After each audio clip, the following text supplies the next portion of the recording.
Hey, what's going on, everybody? Welcome back to the channel. Today on this episode, it is another ZMan Monday where I take one of the Elastec baits off the bait wall here and I show you how I fish it, how I rig it, and all that good stuff. Hopefully everybody's staying nice and warm right now. I know everybody's kind of going through a big blizzard pretty much. We got like 4 or 5 inches of snow here, which is pretty abnormal for this part of Tennessee, but it's been a lot of fun. We just went snowboarding and sledding on the hill, so that was a lot of fun. But anyways, let's talk fishing. So for today's Z-Man Monday, because we're going down to Florida pretty soon, we're going to start the season off at Lake Okeechobee, my favorite lake in the world for tournament fishing. This is a bait that I actually helped design with Z-Man, this is a category of worm that I've been using for so long, and it's one of the most important baits for Florida fishing especially, but anywhere that there's a lot of grass. This right here, the Turbo Fattyz, is an absolute killer. So this bait right here, as you can see, it is a swimming style worm, which means that this is a worm that you don't necessarily just fish on the bottom. It's a worm that you end up swimming it back to the boat. Just kind of a nice reeling technique is one way to fish it. But there's a lot of different things that you can do with it, and I'm going to go through some of the different ways that I like to fish this bait. But first, let's kind of describe it a little bit. So this bait right here, there's a lot of different styles of tails on swimming worms. There's cut style tails, there's boot style tails, and some variations of those too. And this one right here is a very unique tail design. It's actually a design that's on the back of the goat. Okay, so this was actually the kicking feet on the goat, but we upsized it for the Turbo Fattyz. And we originally were trying to do like a cut style tail that you see in a lot of other different swimming worms, but it just didn't work right with Elastec. And one of the things I wanted it to accomplish is to not only have a nice swimming action when you're retrieving it fast, but also have a nice spitting action on the surface, create a lot of commotion, and also when you pause it and let it fall to the bottom on a 3/16 ounce weight, I wanted this tail to still have that kicking action all the way to the bottom. And we couldn't accomplish it with any other tail to the extent that I wanted, other than this one right here. This is what we settled on, and it works so good. It's got a great consistent kicking tail. It spits and sputters on the surface, creates a bubble trail, and it has a perfect seductive fall when you pause it in like the holes in grass and stuff like that. So really cool bait. It's injected with a lot of salt, so it makes it a little bit heavier.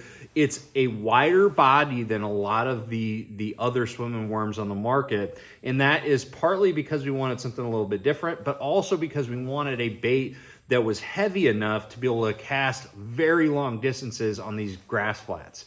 Okay, and that's kind of where this worm, it really excels, okay, is when you're trying to cover large expanses of grass, whether it's submergent or emergent grass like Kissimmee grass or reeds or something like that, pads, or submergent hydrilla, milfoil, that sort of thing, and just cover water.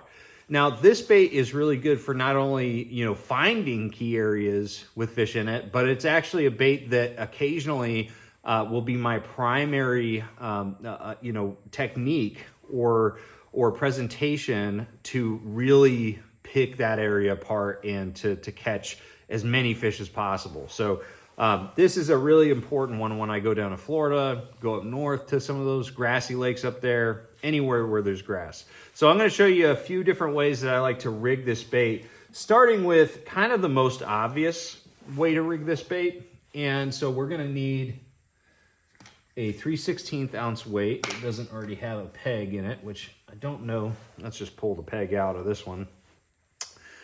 So the first way to rig this, and this is the primary way that you rig a swimming worm like this, is on a Texas rig.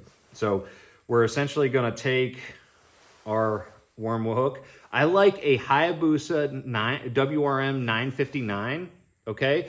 4/0 is the perfect size for this hook. You know, 5/0 works too, but the 4/0 is really good, especially with the Laztech. It's soft. The smaller hook that really does well in this material. So we're gonna go ahead and go through the nose about 1/4 inch, 3/8 of an inch, bring it out the chin there, turn it around, and then we're gonna jam that hook point right in the center of the Laztech, which is exactly how I like to have it. Sometimes you got to do it twice to make sure you don't have a kink in it. But there you go. Texas rigged. And we're going to fish this with a weight. And my favorite size weight, now I do change weights depending on what I'm trying to do with it, but my favorite overall weight is a 3/16 ounce tungsten weight. And the reason I like 3/16s is because it allows me to fish it on the surface if I want to, but also to be able to slow roll it and get it down a couple feet if that's the way that the fish want it. So 3/16 is pretty much my all-time favorite size for this technique. But I've gone down to like a 1/2 inch or a 1/2 ounce at times. The only other thing that I'd say that you need to do, there's actually 2 things. Number one, you want to peg the weight. Okay, so you're going to use a rubber T-peg like this going through the bottom of the weight and go ahead and trim the bottom first. Pull it a little bit more from the nose so it's flush inside the hole there on the inside, and then cut it on the tip there. So you want to just, in short, peg your weight to the nose of this bait.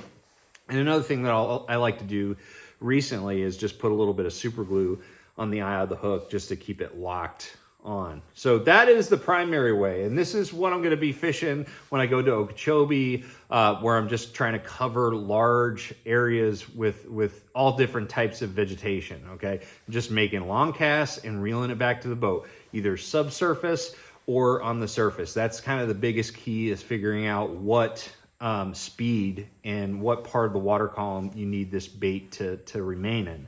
All right, so that is the primary way that I fish it.